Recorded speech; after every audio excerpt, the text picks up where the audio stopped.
A Turquia era para ser amiga da Rússia.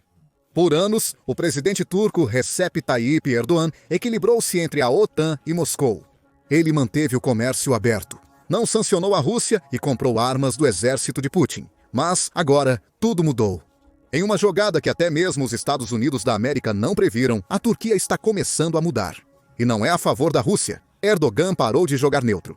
Ele apoia publicamente a integridade territorial da Ucrânia, dificultando a vida de Putin e aproximando ainda mais a Turquia da esfera de influência da OTAN. A grande questão é, por quê? A Turquia está se voltando contra a Rússia de vez? Ou isso é apenas mais uma jogada estratégica de Erdoğan para garantir mais poder para si mesmo? E se a Turquia realmente está se libertando do domínio da Rússia, o que isso significa para a guerra na Ucrânia e o futuro da OTAN? Vamos analisar tudo isso. O principal responsável pela súbita mudança de alianças é o presidente turco Erdoğan. Para compreender suas ações, precisamos aprofundar um pouco mais os motivos da relação complicada entre Turquia e Rússia. Para isso, precisamos voltar um pouco mais no tempo, para o século XI, na verdade. Originalmente, a Crimeia não pertencia aos russos ou ucranianos. A região ficou sob influência turca através dos cumanos, um povo nômade que se estabeleceu lá por volta do século XI. Posteriormente, a Horda Dourada Mongol governou a Crimeia, pavimentando o caminho para o surgimento do Kanato da Crimeia no século XV.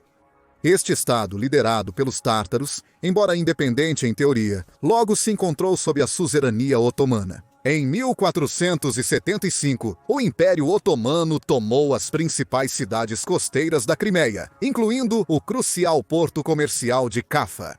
Apesar do Kanato da Crimeia manter certa autonomia, seus líderes juraram fidelidade ao sultão em Istambul. A Crimeia se tornou um ativo militar essencial para os otomanos, fornecendo hábil cavalaria tártara em suas campanhas. A península também foi um ponto de partida para incursões em territórios russos e poloneses, impulsionando o comércio de escravos que enriqueceu o império. Este arranjo durou por mais de 300 anos. Contudo, o século XVIII foi um ponto de virada. O Império Russo, em expansão agressiva sob Pedro e Catarina, a Grande, via a Crimeia como porta para portos de águas quentes. Após guerras entre Rússia e otomanos, o Tratado de Kuchuk-Karnaza, em 1774, concedeu independência nominal à Crimeia. Na verdade, foi um passo para a anexação russa, oficializada em 1783. Os otomanos, fragilizados, foram forçados a aceitar uma amarga derrota que não puderam evitar. Apesar de perder a Crimeia, o interesse estratégico da Turquia na península continuou forte. A Guerra da Crimeia, 1853-1856, envolveu o Império Otomano, apoiado pela Grã-Bretanha e França, contra a Rússia para conter sua expansão. Apesar da derrota temporária de Moscou na guerra, a Crimeia continuou sob controle russo. Enquanto isso, os tártaros da Crimeia, aliados de longa data dos otomanos, enfrentavam crescente perseguição.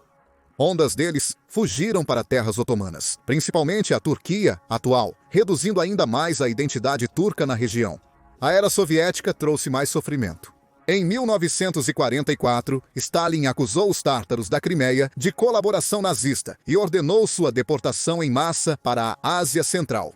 Famílias inteiras foram forçadas a embarcar em trens de gado, e dezenas de milhares morreram de fome, doenças e condições desumanas.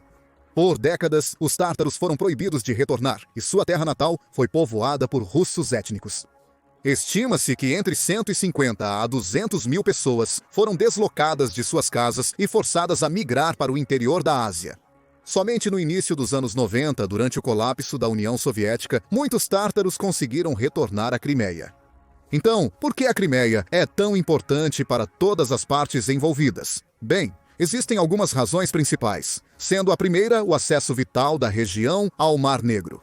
Com a anexação da região pela Rússia em 2014, o país recuperou a capacidade de criar uma nova frota no Mar Negro, que poderia ser usada para exercer influência militar e política no leste europeu.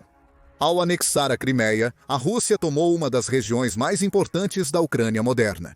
A Crimeia oferece acesso conveniente ao Mar Negro e possui diversos recursos naturais.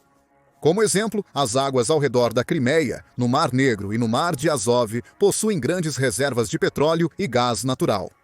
Antes da anexação pela Rússia, a Ucrânia desenvolvia campos offshore para reduzir sua dependência das importações de gás russo, como parte de sua estratégia de independência energética. Os ativos energéticos mais notáveis incluem os campos de gás Skivska e Feroska, com bilhões de metros cúbicos de gás natural, o campo de gás de Odessa, importante local de produção offshore no noroeste do Mar Negro, e a plataforma da Crimeia, com significativo potencial de hidrocarbonetos não explorado. Com a anexação da Crimeia, a Rússia assumiu o controle das reservas, ampliando seu domínio energético no Mar Negro. Empresas de energia ucranianas, como a Chornomornovtergas, perderam o controle de locais de extração offshore, rapidamente apreendidos pelas autoridades apoiadas pela Rússia. Isso tornou a Ucrânia mais dependente de importações e permitiu à Rússia construir um monopólio na produção e refino de petróleo e gás natural na Europa Central e Oriental. Mas por que isso preocupa a Turquia? Historicamente, a Turquia depende muito do gás natural russo para suprir suas necessidades energéticas. Em 44,9, a Rússia forneceu cerca de 44,9 da demanda interna de gás da Turquia, dependência que tem aumentado na última década. A participação russa nas importações de gás natural da Turquia caiu de 60% em 2013 para 39% em 2022. Apesar da queda percentual, o volume absoluto de gás natural importado da Rússia permaneceu relativamente estável. Depois que a Rússia anexou a Crimeia em 2014, as importações turcas de gás natural russo ganharam nova importância estratégica. Enquanto o Ocidente impunha sanções a Moscou, a Turquia manteve seus laços energéticos. Na época, mais de 55% do gás natural da Turquia vinha da Rússia, através dos gasodutos Blue Stream e Western Line. A anexação não interrompeu imediatamente esses suprimentos, mas reforçou o delicado equilíbrio que a Turquia tinha que manter. Com tal dependência, mudanças geopolíticas podem ameaçar sua segurança energética. Esse equilíbrio não durou muito tempo. Em 2015, a Turquia abateu um caça russo, Su-24, próximo à fronteira com a Síria, desencadeando uma grave crise entre os dois países. Respondeu com duras sanções econômicas, limitando comércio e turismo.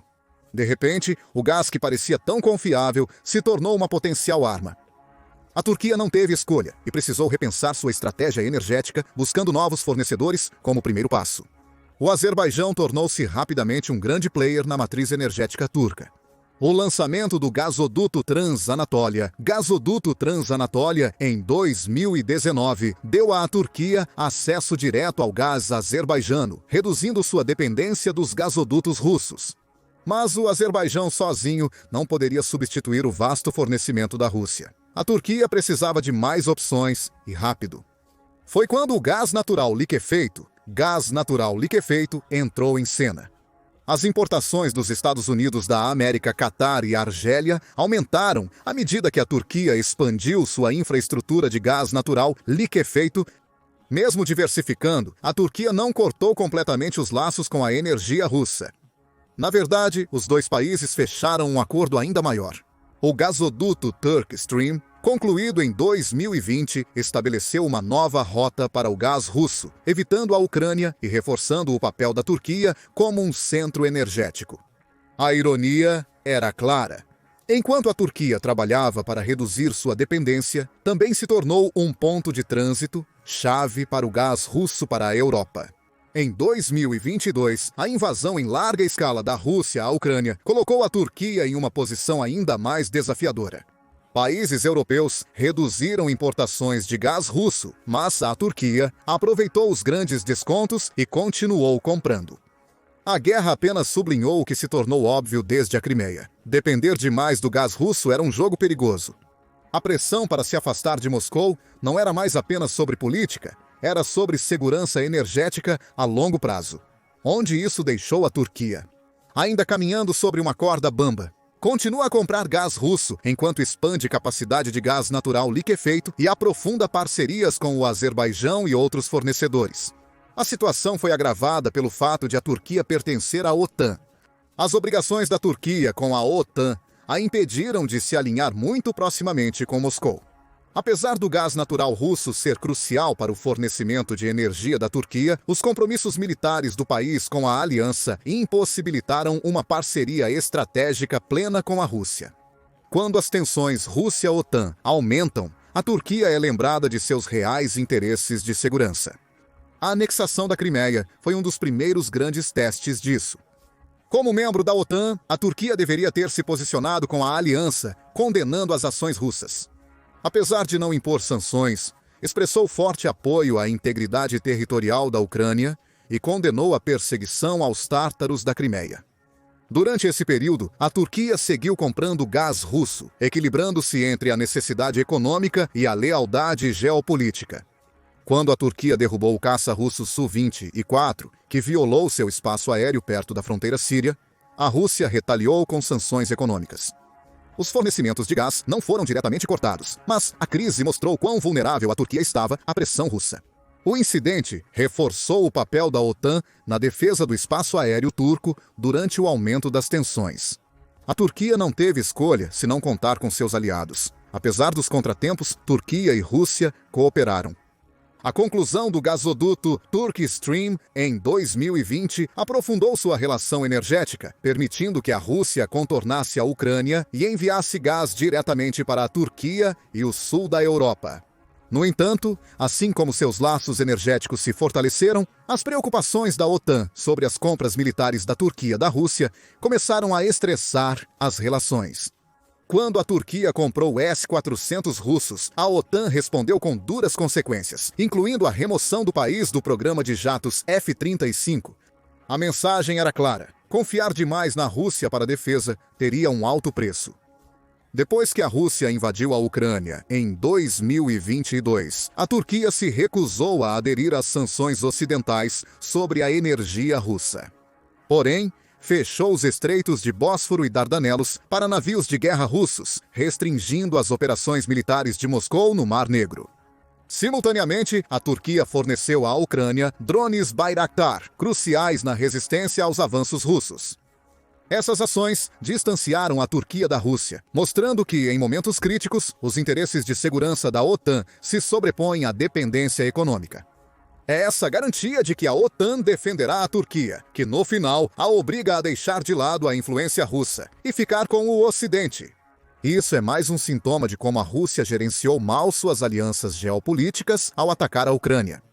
A invasão não só prejudicou a posição da Rússia no Ocidente, como também enfraqueceu suas alianças com parceiros globais-chave. Uma vez vista como uma potência estratégica que usava suas abundantes reservas de petróleo e gás para alavancar negócios benéficos, a Rússia tem alienado constantemente seus aliados. Reduziu sua influência e aproximou países neutros da OTAN. Cada erro diplomático, fracasso militar e tensão econômica reforçou a percepção de que Moscou não é mais uma força confiável ou dominante. Enquanto isso, a OTAN aproveitou essas fraturas, expandindo sua influência e fortalecendo alianças de formas antes impensáveis. Um dos maiores golpes na posição global da Rússia foi a perda de credibilidade como potência militar. Antes da invasão, Moscou se colocava como força dominante, capaz de desafiar o Ocidente. Com o prolongamento da guerra, seu fraco desempenho nos combates, elevadas baixas e problemas logísticos revelaram graves fraquezas. Países que viam a Rússia como um poderoso parceiro de segurança, como Armênia, Cazaquistão e China, começaram a reconsiderar seus laços. A falta de apoio da Rússia à Armênia no conflito de 2023 com o Azerbaijão sobre Nagorno-Karabakh enviou uma mensagem clara. Moscou falhou em proteger um aliado próximo e em projetar poder globalmente. A dependência econômica da Rússia em relação à China e à Índia se tornou uma vulnerabilidade. Com as sanções ocidentais afetando as exportações de petróleo e gás da Rússia para a Europa, Moscou buscou Pequim e Nova Delhi como compradores alternativos. Apesar desses países seguirem comprando energia russa, o fizeram com grandes descontos, explorando o desespero de Moscou. A China, antes vista como uma parceira igual em um mundo multipolar, começou a tratar a Rússia mais como uma parceira júnior, uma mudança dramática em relação à sua relação pré-guerra. A Índia manteve laços com a Rússia, mas fortaleceu a cooperação militar com os Estados Unidos da América, indicando que seus interesses de segurança a longo prazo estão com o Ocidente, não com Moscou. A guerra também tensionou a longa influência russa na Ásia Central. Cazaquistão e Uzbequistão se afastaram, não reconhecendo a anexação russa de territórios ucranianos e buscando laços econômicos mais fortes com China, Turquia e Ocidente. O Cazaquistão, tradicional aliado leal de Moscou, desafiou abertamente a Rússia ao negar apoio à guerra e ampliar a cooperação com a OTAN. Essa mudança enfraqueceu significativamente o controle da Rússia sobre sua esfera de influência pós-soviética. A maior vitória geopolítica da OTAN pode ter ocorrido no norte da Europa, onde a agressão russa levou Suécia e Finlândia a abandonarem sua neutralidade e aderirem à aliança. Antes da guerra, a ideia da Finlândia, que compartilha 1.300 quilômetros com a Rússia, aderir à OTAN seria impensável. A invasão russa eliminou décadas de hesitação. Em 2023, a Finlândia se tornou membro da OTAN, duplicando a fronteira da aliança com a Rússia. Em 2024, a Suécia expandiu ainda mais o alcance estratégico da OTAN no Báltico. O que era para enfraquecer a OTAN, na verdade, fortaleceu e expandiu a aliança. Já a Turquia, apesar de sua relação historicamente complicada com a OTAN, aproximou-se mais da aliança devido às ações da Rússia. Apesar de a Turquia ter atrasado por 2 anos a ascensão da Finlândia e da Suécia à aliança, oficialmente isso não tinha relação com as questões em andamento da Rússia. Considerando que a Turquia e a Rússia se tornaram membros da OTAN 1 ano após o início da guerra, fica claro que a Turquia decidiu que havia pouco a ganhar, favorecendo a Rússia na geopolítica global. Isso se deveu principalmente à falha da Rússia em capitalizar suas enormes vantagens numéricas no início do conflito. Quando a invasão começou, estima-se que a Rússia tinha o dobro do efetivo total e, em alguns casos, 10 vezes mais tropas militares que a Ucrânia. O plano inicial da Rússia era vencer a Ucrânia em poucas semanas, com alguns golpes debilitantes no governo ucraniano. Quando isso falhou, a Rússia vacilou e pareceu tropeçar na rota a seguir para sua estratégia. A invasão, que deveria ter sido rápida, foi inicialmente repelida, com a maioria dos ganhos russos no oeste do país sendo anulados até o final de 2022. Embora não fosse evidente na época, a guerra acabou sendo um desastre total para a Rússia. A Turquia, um dos principais aliados da Rússia com papel nas alianças ocidentais, desistiu de apoiar o país. Isso significava que a Rússia não podia mais usar a dependência da Turquia do petróleo e gás russo para controlar as políticas e sanções da OTAN. Sem a Turquia no caminho, a OTAN pôde iniciar seu contra-ataque figurativo, aumentando as doações para a Ucrânia. Isso fez a Rússia agir desesperadamente após declarações de que sua soberania estava ameaçada. Com as recentes declarações de Erdogan reafirmando o apoio da Turquia à integridade territorial da Ucrânia, fica evidente como as ameaças russas influenciaram as decisões da OTAN. Mesmo os poucos aliados restantes da Rússia, como Irã e Coreia do Norte, oferecem pouco benefício estratégico. Embora eles forneçam a Moscou drones, munição e suporte econômico limitado, eles não compensam a perda de mercados europeus, aliados da Ásia Central ou credibilidade militar. Essas parcerias apenas acentuam o crescente isolamento russo. Um caso em questão foi que as tropas norte-coreanas enviadas para Kursk tiveram pouco ou nenhum efeito sobre o estado ou progresso da guerra. Cerca de 10 a 12 mil tropas foram enviadas para combate ativo ao chegarem em regiões como Kursk. Infelizmente para eles, a falta de preparo para a guerra moderna, especialmente contra drones, os deixou vulneráveis. Relatórios apontam que as unidades norte-coreanas tiveram muitas baixas por não conseguirem se adaptar às táticas avançadas usadas pelas forças ucranianas.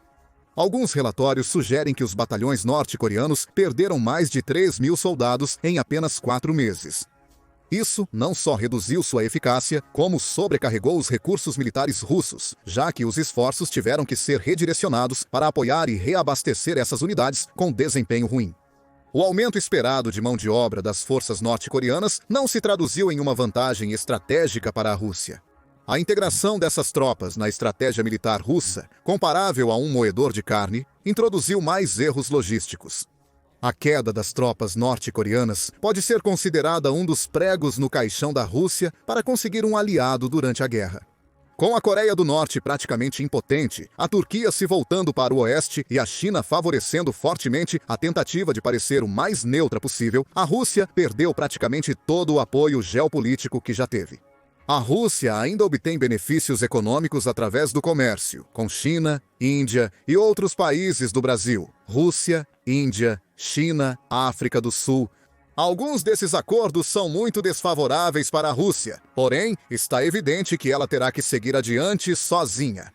Isso nos leva à questão de um possível acordo de paz e como a Turquia poderia contribuir para tal. A Turquia, mesmo criticada por aliados ocidentais, navegou habilmente por uma complexa rota diplomática, mediando os lados opostos, uma estratégia que funcionou parcialmente.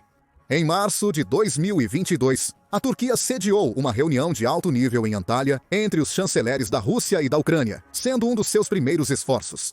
Apesar das conversas não terem produzido um resultado significativo, este foi o primeiro engajamento diplomático direto entre as duas nações desde o início do conflito, marcando o papel inicial da Turquia como mediadora do diálogo.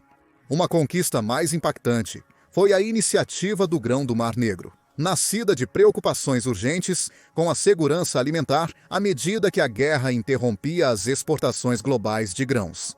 A guerra provocou escassez de grãos e uma crescente crise alimentar, pois a Ucrânia, sétimo maior produtor mundial de grãos, depende do Mar Negro para enviar seus navios de carga, agora bloqueado pela frota do Mar Negro da Rússia. A Turquia e a Organização das Nações Unidas mediaram um acordo em 22 de julho de 2022, criando um corredor seguro para exportar grãos ucranianos, reconhecendo as questões humanitárias envolvidas. A iniciativa ajudou 349 milhões de pessoas, estabilizando os mercados de alimentos e sustentando a economia da Ucrânia durante a guerra. A diplomacia turca foi além do alívio econômico. Também teve um papel crucial nos esforços de desescalada. Em novembro de 2022, Ankara facilitou um raro encontro entre os chefes de inteligência dos Estados Unidos da América e da Rússia para abordar ameaças nucleares. Recentemente, os esforços de mediação da Turquia foram fundamentais na negociação de uma importante troca de prisioneiros entre Rússia e Ucrânia. A habilidade da Turquia de equilibrar se deve à sua posição singular de estar na OTAN e, ao mesmo tempo, relativamente próxima da Rússia. Na verdade, isso tem mais a ver com o movimento de Erdogan em direção ao país ser menos dependente de alianças com outras nações e mais culturalmente uniforme. Essa filosofia é semelhante à que Putin delineou em um artigo de 2021 que equipara de forma falsa ucranianos e russos como sendo o mesmo povo. Erdogan está aplicando esse conceito à Turquia, buscando tornar o país mais ativo economicamente, politicamente e militarmente. Isso fez da Turquia uma das maiores forças militares da Europa, beneficiada por sua posição geográfica estratégica que lhe permite controlar o acesso ao Mar Negro. A Turquia possui um surpreendente potencial para influenciar a política da guerra na Ucrânia, evidenciado por seus esforços anteriores de mediação. Não está claro como a Turquia abordará as negociações de paz, já que Rússia, Ucrânia, Estados Unidos da América e o resto da OTAN ainda não criaram um plano que tente satisfazer ambas as partes. Mas quando isso ocorrer, provavelmente mostrará uma Rússia sem aliados europeus. O que você acha? A Turquia será a mediadora da paz na guerra? Ou isso é apenas uma jogada de poder de Erdogan para colher mais boa vontade política? Obrigado por assistir. Comente abaixo.